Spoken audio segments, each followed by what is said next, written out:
Mwiriwe kandi mwaramutse abari hirya y'imipaka y'u Rwanda, ndavuga muri East African, muri Amerika, Uburayi ndetse n'abandi bose bakurikira Hawo TV.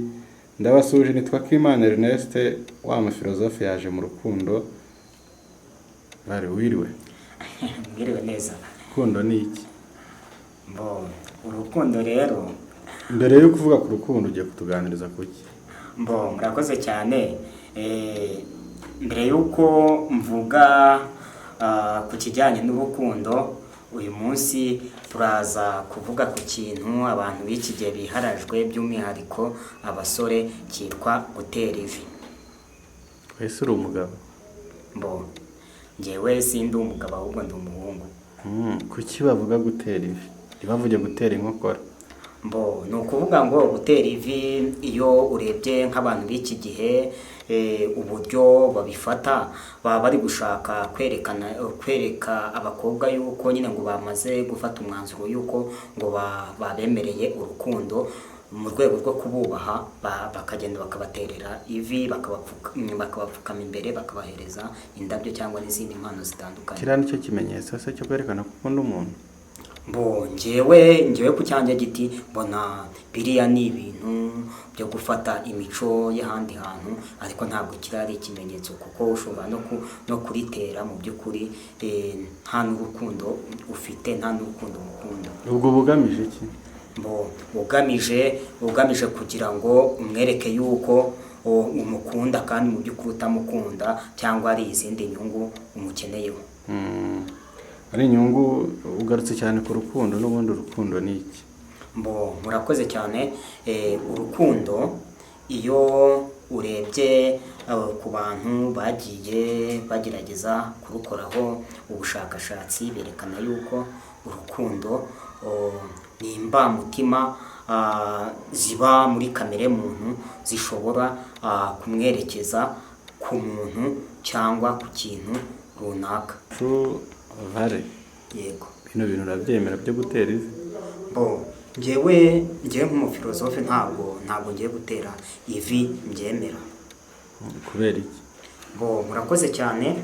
Buriya gutera ivi nk'abantu, reka mbifate wenda nko ku bantu baba muri Kiliziya Gatolika. Ubundi akenshi iyo winjiye nko mu Kiliziya uraza ugatera ivi. Buriya uba wunamiye Yesu Kristo Yesu Kristo muzima uri mu isakramento ry'Ukaristiya. Ubwo rero kuba waza ugafata nk'umuntu warangiza ugashaka kumugereranya n'Imana, ni ibintu biba bikabije. Kandi n'ikindi, kwa gutera ivi ntabwo mu by'ukuri ari byo byerekana yuko umukunda. Burya gutera ivi kwagakwiriye kuza kukaba ku mutima w'umuntu. Nuko nyine abadamu banyihanganire, buriya hari ukuntu nyine abadamu bajya bakunda kuba bahabwa keya nk'abana. Ujya ureba nk'iyo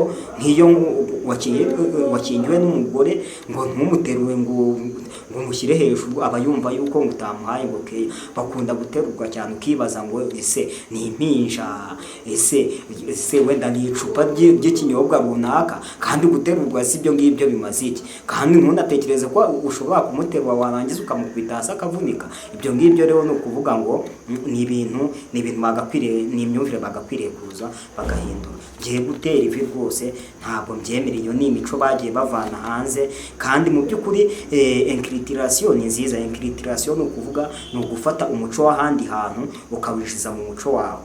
Nk'uko tubizi umuco, murabizi cyane nk'abanyamakuru, burya umuco urakura, nta kibazo icyo ngicyo kirimo. Ariko bikomeje gutya, twazanagenda tugata umuco wacu, noneho twebwe tukagira inculturation, noneho tugafata umuco wacu tukawujugunya, tugafata umuco w'ahandi hantu.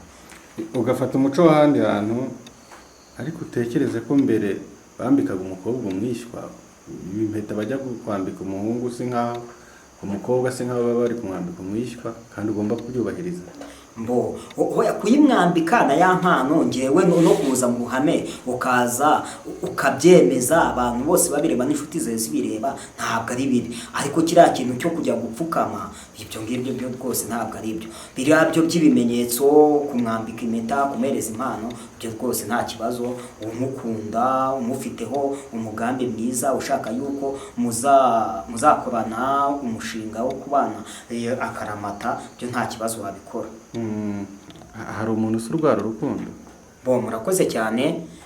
Hari indwara ijya ibaho, kera twiga za segonderi murabizi, mwajyaga mukunda kumva ngo umuntu yarwaye amuru, ngo yarwaye amuru, ariko mu by'ukuri ntabwo ari amuru antaketel, ahubwo bavuga yuko ni hysteri niko babyita. Ni ukuvuga ni igihe, bivuze ngo iki ku bantu batabizi? Yego, hysteri ni ukuvuga ni ukugira, bavuga ni excessive emotions, ni ukuvuga ni za mbamutima ziba zaje none ukazigira ku buryo bukabije. Nk'ubu ni nk'urugero, ushobora kuza za mbamutima ukazerekeza ku muntu runaka, ariko by'umwihariko ntabwo za mbamutima ushobora kuza hanazamo n'ibintu byo kuba mufite ibitsina bitandukanye, none ukaza ugasanga niba wazerekeje ku muntu runaka ku buryo bukabije nyine ukajya mwayahita ukarwara nyine sinabyita indwara, cyangwa ugafatwa na ya hysteri, cyangwa kwa kugira imbamutima zikabije. Tugana ku musozo rero Valens, yego, dukomeze dutere ibi cyangwa tubyihorere? Njyewe ku cyanjye giti numva gutera ivi ngiye byagakwiriye kuvaho. Wenda nimbona umwanya nabwo nzaza tuvuge ku kintu kijyanye n'inkwano. Ibinyamakuru byose mwirirwa mwandika, nawe ujya ureba, nta munsi wajya ngo ure gusanga ibinyamakuru byanditse ku nkwano, nk'uko inkwano nabo bari kwivugaho. Iki ngiki cyo gutera ivi ngiye numva nta n'icyo kinamaze. Gutera ivi kwa mbere kuba ku mutima. Niba ari iyo mpano ushaka kuza ukemeza bagenzi bawe yuko wahisemo umukobwa runaka muzabana, ngiye rwose numva uzajya uza umwambika iyo mpeta, ariko ibyo bintu byo kujya gupfukamira umwana w'umuntu rwose ntabwo ari byo. Ni no gushaka gupfobya Imana. Urashaka gufata amarangamutima ya muntu uyajyane ku Mana, ntabwo ibyo bintu ari byo. Ngiye rwose numva gutera ivi bishobotse byavaho. Uragira icyo ubwira abateze amatwi cyangwa bareba Ihaho TV muri rusange, ugire n'agakirigishwa wongera ku kiganiro cyawe?